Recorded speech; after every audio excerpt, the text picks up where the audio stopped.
right, guys, welcome back. BigSexy commentary team. Oh, yeah.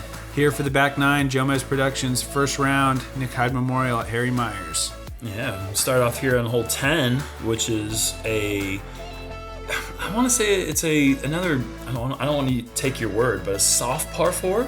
I'll agree to that. It's just a really one good shot, and you've got your birdie. Yeah, as long as you don't make a big mistake. Again, you've got slope, you've got woods. It definitely has some challenge to it. But if you place your drive, it doesn't take any kind of hero shot to birdie this hole. Correct. And where Paul's drive is, that's a jump putt. That's a hero shot. Yeah, that's a little bit better than ordinary. You didn't have to do that, Paul. Man, it looks so easy. But unlike the last hole, where nice straight skip, do anything but go left, this is a do anything but go right. Yes. This is the exact opposite. Yes. The holes are even right next to one another, and yeah, it's just if you finish somewhere in the left and somewhere in the open, you're going to have an approach. Yep. These guys are throwing some nice shots. Come on, sit. Somewhat unlucky. Yeah, that was a bad break there, but was off to a good-looking start. Yeah, definitely. Give them that. This can kind of work. There's a back door over here. Oh. If it gets a little farther, there's actually another window. But can you go over the top there? Yes. Okay. Well, maybe I have to look at that today. Oh, no. Oh, good. I thought that was going to cut roll for a second. That would have been a disaster. But he's going to be okay. He'll get his par. Oh, it looks like Dillon did not find that guy. It did not get to that window we were talking about. But he actually looks somewhat obstructed. Whoa, he was earlier left than I thought. Okay. So, yeah, just a pitch out play. He's just playing for par. It looks somewhat unobstructed. He threw a 30-foot flick roller. Yeah, I didn't know he was facing backwards. I thought he was facing towards the basket. I was like, okay, maybe he can make this happen. And much like hole 8, this pin is right on the edge of a really mean slope with a lot of thick bush behind. Yes. So although it's not the hardest par 4 to get your 3 on, if you make a mistake, you can definitely bogey it or worse real quick. Yeah, and there's really not a 2 happening. You know, it's still tough enough. Like, you could throw it in from where Paul is. You could throw some insane drive. I think Simon and Eagle were going long with the around the outside play. I could see that. I actually I was playing with Austin in practice. He's a lefty. Yeah. He was going the big hyzer route, but even then, you're not. Oh no! Oh, good backstop. Yeah, it's so thick that even if you airball it, you're not even going down the hill. Yeah. If you got unlucky and went down the hill, that's what you'd be coming back through, which is not good.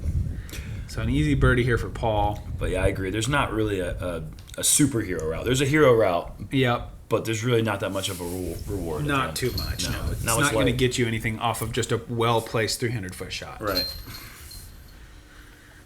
So tough bogey there. Yeah. That's what'll happen with these bushes. They're really thick. So, these guys showed you that though it can be easily birdied, it's not a hole that's without its problems. And like I said, Dillon got lucky to kind of catch that bush. If he didn't get through, or if he got through that, that's a 6 or a 7. Yep, you're right. And so it does have a little bit of teeth there. You're right. So this is a little bit tougher par 4 in my opinion. Yeah. You got there is a hero route here. You got guys going big and hyzer early off the tee to try to make it all the way to the field and get a pretty routine little upshot. Paul's going to show us that angle on it. And then there's the slightly more traditional down the middle, which we may see someone else throw, but I'm pretty sure we will. It's looking about maybe too much turn. Too much turn. Okay, yeah. But it's not real bad. It's just a little bit too much. That's kind of where a little bit too long down the middle puts you. Yep, definitely. So he's definitely looking to get that a little bit higher, a little bit more flex out today, probably. And this is a good one. Yeah, that's looking really good. This is actually, I walked up to this group right here. So from this point on, I was there live. So now I've got a lot more information than Germ. Okay, you always do. This is a nice shot. He went Firebird just right up the middle. Place it right where he wants. Yeah, that's great. And then that leaves you about 320 feet or so to the pin. With another forehand of the same size. You can kind of cut the hole in half. Absolutely. It's got a little bit of trouble, but yeah, here's where he ended up. Not the worst. He still's got room to throw, but... Siri asked me what I thought about the changes on this one, and I didn't really remember because it'd been 2 years since I'd been here. The longer pin? They moved it longer, and I think it's tricky. Now you bring in the woods behind the basket. Yeah. Oh, and there's actually, yeah, that is a nice approach. That's just inside the circle, looking at your birdie 3, which is great. But there's actually also a barbed wire fence long and in the woods. Yes. And I found that in my practice round. Yeah. And I know some people, oh, look at that. Great shot. No, I think the short pin is definitely too easy. Yeah, this definitely is a great 2-shot hole. Even if you really throw that great Anheuser line and you're out in the open, you still have to throw a really good approach. Yeah. Speaking of a good approach, that standstill high Anheuser rock from Paul was really nice. And just stopped right there on the dime, too. Really, really impressive. Wow. Landon for the side up the middle birdie. Oh, yeah. Nothing. Piece of cake. Sweet. Just 2 Firebirds, and he's home. Oh, look at that. That little color glow Firebird. Yep. Those are special ones. Paul with the birdie. Yep. It's a little bit of a scramble from the rough, but got it done.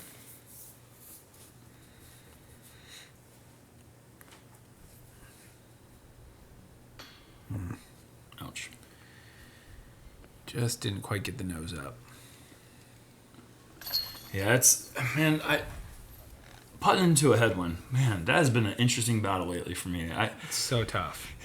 It's just, I know it's going to lift, and so I put it low, or I don't quite put it as hard, and then I put it into the cage. So, it's a tricky one. And that was actually for birdie, so that's a shame. But yeah. This is a tough hole right here. Hole 12, you have obviously the up the middle, but this hole's a little more uphill than I think you're getting a sense for from this video. It's pretty solidly uphill. I feel like it probably plays 380. Oh, yeah. Something like that? Certainly. And you have the up the middle, or you have the big hyzer. But the OB, like all this rough along the left, about 2-3 feet into it is barbed wire fence that's OB. Right.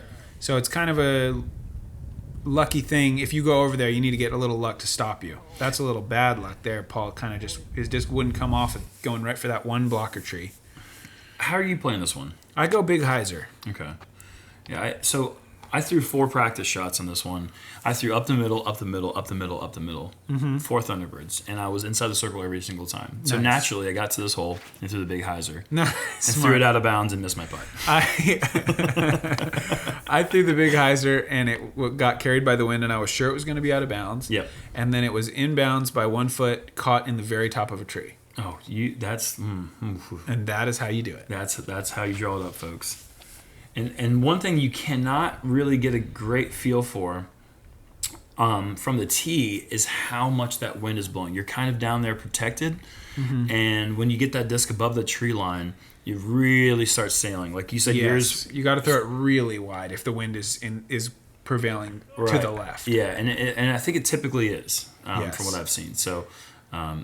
that's what happened there with Dillon. That's what happened with me, and it's what should have happened to you. Yep, agreed. And probably several other players. And I think the footage said that Dillon had gone out of bounds, but I actually don't think he did. Oh wow! On this hole, so I think his drive actually may have been safe under there. Okay. This one definitely was safe. He got a nice little roll out. Close. He was very close to the line. I'll say that, but my memory says he was inbounds. Okay. Ooh. That's the first missed putt I think we've seen from Paul this round. Yeah, he's been hitting them. Yep. He hasn't had too many tester putts, but the ones he's had, I guess he did miss that one on hole 5, but that was out of the woods. Yeah. And that was a tricky putt. Definitely. But yeah, this is... Cleaning up. Pretty typical for Paul round so far, though. Not many mistakes and making your putts, and yeah. Pretty good stuff. A little bit of a disappointing par for him, I'm sure, because he was pretty happy with that shot out of his hand, I think. But he kind of did the combination of the up the top and down the middle. Yeah, the high up the middle. Right. Interesting play, but certainly keeps you away from the out of bounds on the left if you just barely missed that tree. Yeah. 10 down through 10. I did not realize that. Wow. Yeah, it's not bad. He's 10 down through 12, right? Oh yeah, through 12. Yeah.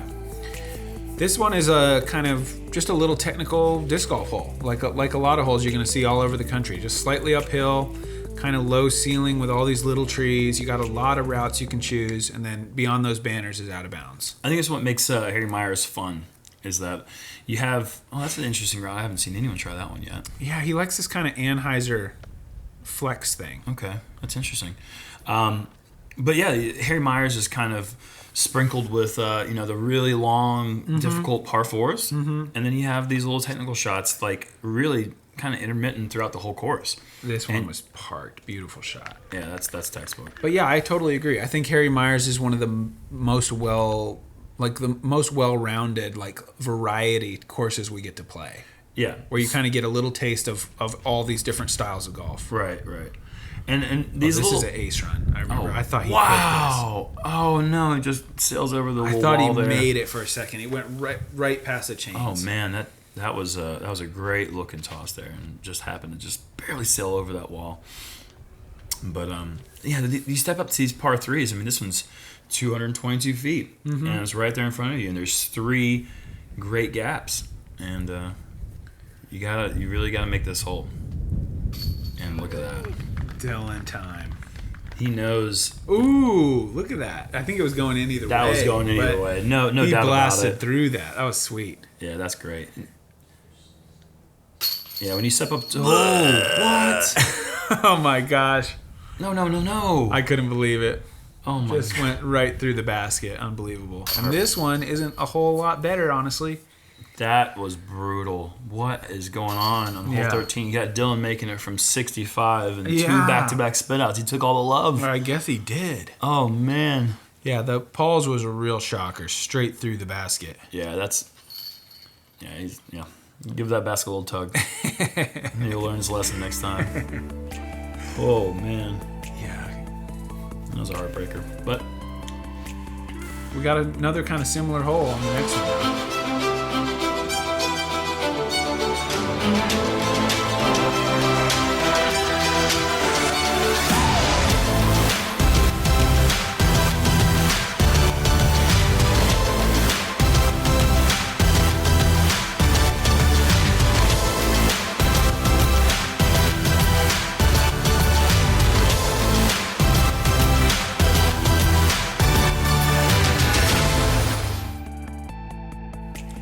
All right, hole 14, a little longer than the previous hole, but not uphill. It's kind of a similar shot, I feel like. You've got over the top options, you've got up the middle option, you've got a forehand option.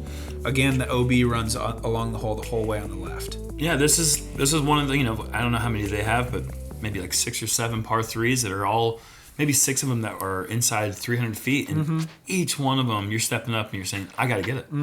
This is a must get here, because the rest of the hole is on the course are pretty difficult. You're going to get some 4s out there for sure. Right, and you need to make up for them.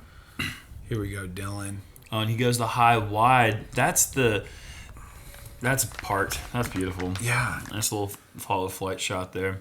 Yeah, I was impressed because he was having some rough holes, but then these last 2, he really dialed in.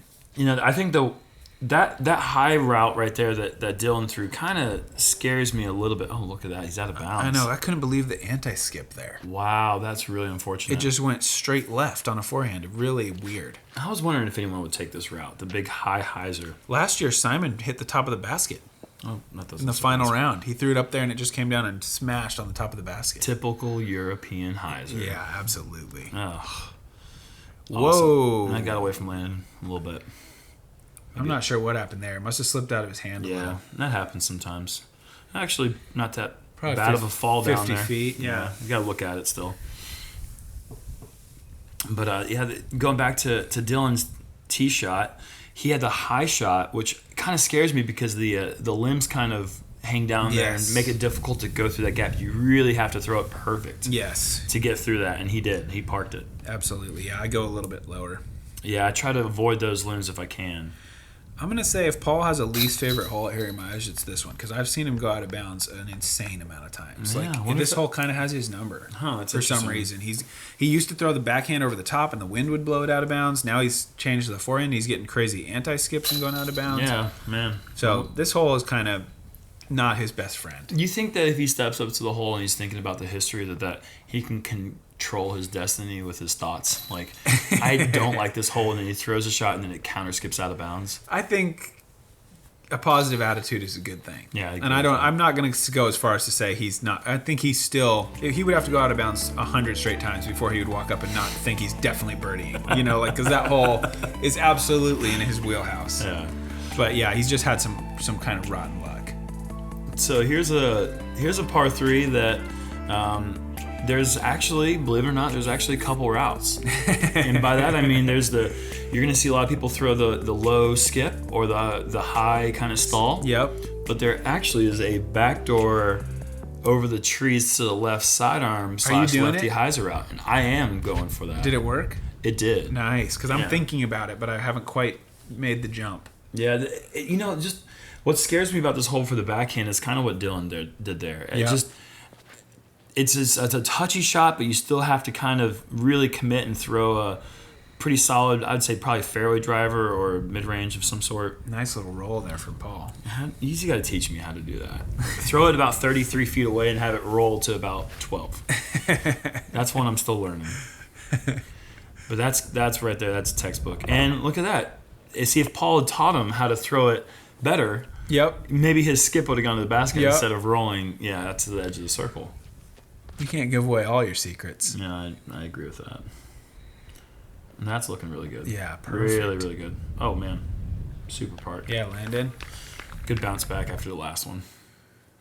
So this should be a fairly easy approach, but actually he's left himself a bit of a tester. Yeah, certainly. Outside the circle, putting for your 3 is the last thing you want on this one. Yeah, elevated basket. Right. Just anytime you're putting for par from outside the circle, just always a little bit more pressure. That's a stressful moment. Yeah, you don't want that. Unless you're Dillon Vallance. But he has risen to the occasion. Oh, wow. Perfect putt. That was just, you can tell that's 100% commitment there. Mm-hmm. Not worried about it at all and just And he's kind of finding it. his rhythm here. Oh, shoot. Wow. Was not expecting that. No, just a little bit. A little bit further away from the pin than I thought he was. I thought he was inside 20 and he was more like 25. Yeah, a little bit firm on that elevated basket. Just never dropped for him. But yeah, I was saying Dillon is kind of right in the ship here.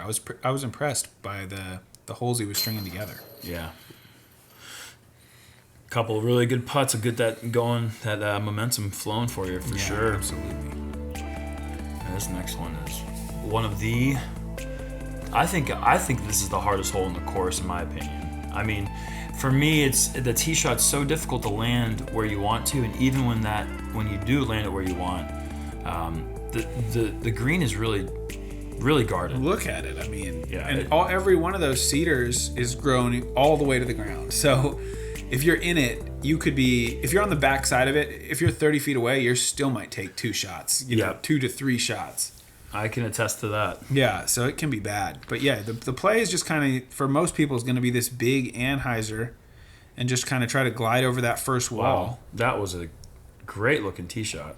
Oh. And land behind those trees is kind of where a lot of really good tee shots land. And yeah, it can be annoying because you might not have quite the room to swing. Right. But that is flipping over. It's almost a roller. Right. I think that's my play personally. Is I try to land a roller. I do the low ground roller. Okay. However, I somehow was lucky enough to square up one of these 2 trees, the base of them right there in front of us. Oh, shoot. Yeah. I don't know how a roller squares up a tree that skinny, but it happened.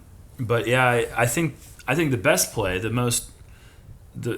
the best possible spot, it would be the big high anhyzer, and that way you take those trees out of play. Mm-hmm. But I actually went forehand here. 3? No. Okay, good. I had a chance, but I'm glad you didn't forehand. I went high forehand way out left, and then another high forehand over the out of bounds. Oh wow, and that sailed a little bit too far left out of bounds, and that's kind of wide open. From there, you might even be able to do like a spike hyzer, but with those trees as tall as they are by the green, it's really tricky. It has to be super vertical coming down. And like Nate said, if you're 30 feet short, you might take you 2 shots to get to the pin. Yeah, it's very thick in there. Here goes the thumber. So this is going to be that sharp entry like we're looking for. All right, but a little short. Yeah. But in the open, which is paramount to being. Mm-hmm. You should be able to make that shot happen. Much closer, but in the woods would be way worse. This is Paul on 2 knees with a destroyer from 250 50 feet away. Oh my goodness. With no line. So, oh my gosh. I mean, fully a 10 out of 10 on that shot. I mean, I couldn't believe that shot. Wow. It would have been impossible. You would need 5 cameras to film it in a way that would reflect how crazy it was. You know, these guys did a great job catching the angles. Oh but my gosh. He just split it through there and flexed it back. I mean, unbelievable. Yeah, there's no way to really even talk about that shot. No way to really give it justice for how awesome it was. Oh, don't do it. Okay, good. That almost rolled OB. That would have been really unfortunate. Okay, so he's still looking at it, but yeah, I mean, you'll see he's inside the circle and he's got a tricky putt. Yep. Very tricky. Solid hit, Brandon. There you go. That's nice.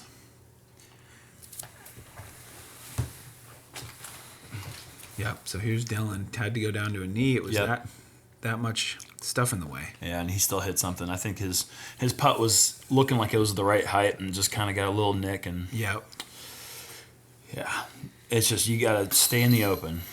The 4 in this hole is perfectly fine. Yeah. Love with the 4 in this hole every day. Sweet 3 from Landon, though. Oh, was it really? Yeah, 3 Landon, 3 Paul. Awesome 3s. Yeah, that's a bonus time right there. Yeah, definitely. It's the hardest par 4 easily. Yeah.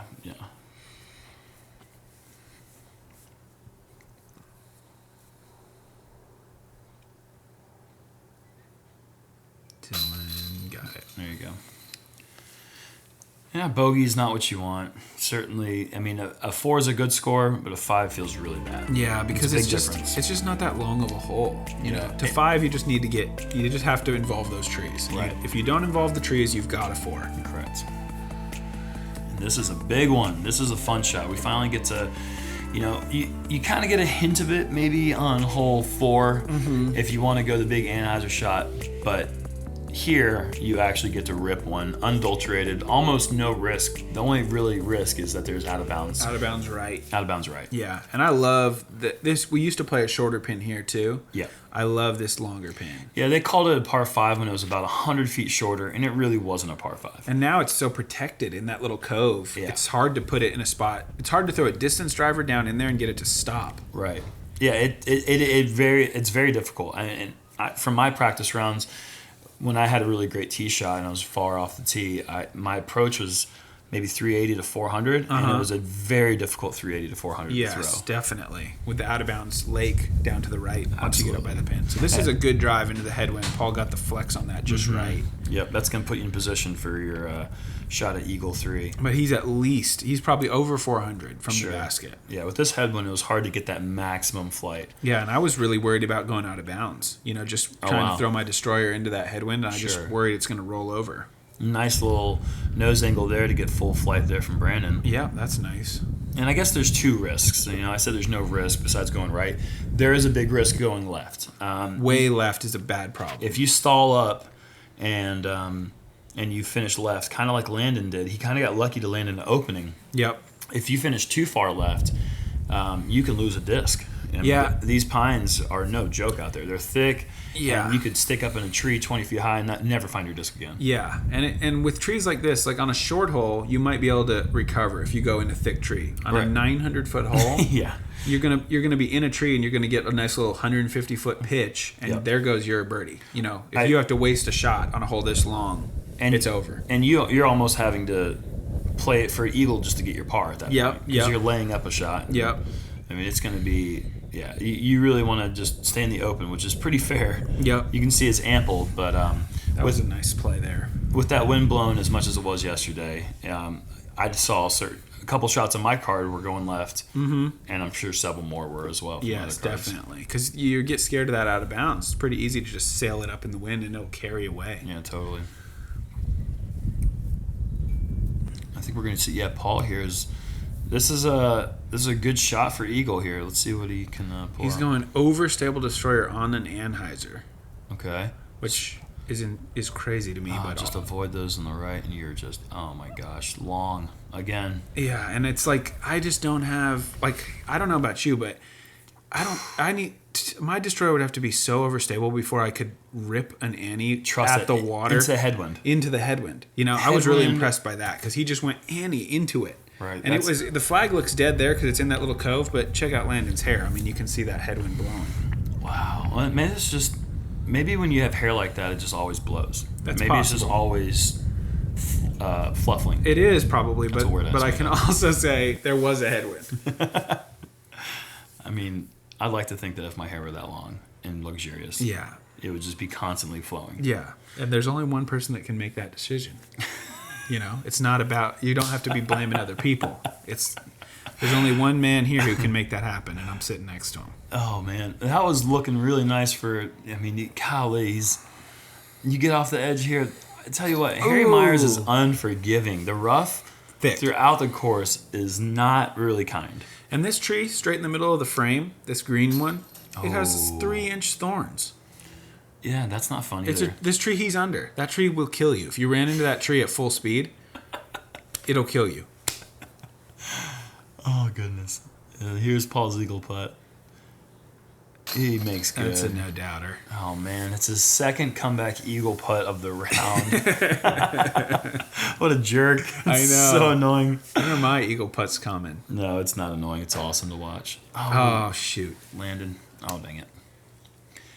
And they just, I don't know what day they elevated this basket, but when I practiced it, it was not elevated. No, and then I get to this hole. Yeah. I get to the hole and look at it, and I'm like, oh, that basket's now 2 feet higher. I think they picked the right 2 holes to elevate, though, because I would say this one is kind of a little on the short side for a par 5, and the other one is a short par 3. So I think elevating a basket maybe adds like a quarter stroke of difficulty, and I think these were the right holes to do it. I would argue more than that even. Maybe even more. You saw it there with Landon. His putt originally for his birdie was higher than he would probably feel comfortable with, and then his comebacker was low. Yeah. And that added 2 strokes to the score. Not saying he would have made it if it was in the lower basket on the first putt, but maybe. How about this for a great finishing hole, though? Oh, this is a terrific finishing hole. Siri measured it at 485. It said it's anywhere between 465 and 485 when he was Google Earthing it. It's a crush. But either way, it's a long way to that basket. And you have this headwind here.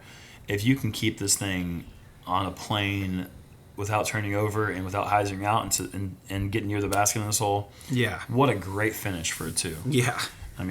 It's a hole I can 2 if with favorable wind. Yeah. With bad wind, it's getting out of my range. Sure. This needs to sit, which it's probably going to sit pretty... Oh. That's safe, though. Okay, that is safe. You can see those little flags. Okay, right. Even though he's over that first path, he's still safe there. Yeah. And this tree that you see right in front of Landon there on the other side of the water, although he's avoided it by a long shot, is actually right in the middle of what I'd say is like the ideal line. Oh, yeah. I hit it quite often. Yeah, and I just clipped the top of it. And it's amazing how many shots that hit this tree actually end up fighting back into the water too. Yes. So you really have to commit to either the Anheuser line, which is clearly the shot today because of the headwind. But there's sometimes a right to left wind, and you can get to rip the hyzer on it. That's my preferred play if I can do it. Right. But just trying to avoid that tree in general is a big task. Yes. Always nice to be in inside jump putt range on a hole like this in the wind, where you can just kind of put it up there and get out of there. Yep, a 3 is just fine. This is Paul from 66 feet, right on the circle 2. Oh my goodness! He's an inch away. He's gonna have to settle for a tie with me today. He couldn't quite take me out. Oh man! With the spit out and the other short miss putt and that one dancing on the rim, and he was flirting right there with the 49 that Peter shot. Yeah, if all 3 of those things go, it's 48. Oh, goodness. Oh, he shot 51. Yep. Oh, goodness. Yep. Wow. What a round. I'm going to tap it out, finish up. It's always fun playing a hole like this where people can sit around. Adds a little bit of pressure in a way, but it's also more fun. You want to show off. You really want to get that awesome birdie to finish, and this is an awesome birdie. If you were to make a putt on this hole, you're leaving the round feeling a lot better than you would if you didn't. And you're going to hear some cheers. Absolutely. That's great. But yeah, thanks everybody for tuning in. Thanks to Jomez for having us in the commentary booth again. We always enjoy it. And looking forward to seeing what happens on the lead card tomorrow with Peter, myself, Paul, and Simon. We got the whole gang back together that finished tied in the playoff last year. Yeah, it's going to be exciting. Right? Along with Peter coming in with a smoking hot, I would probably say, course record round. Yeah, it has to be. 49. Yeah, so 15 under is so impressive. Really great. So looking forward to a good day out there today, and then hopefully we'll join you again for some more commentary tomorrow. Thanks for tuning in, guys.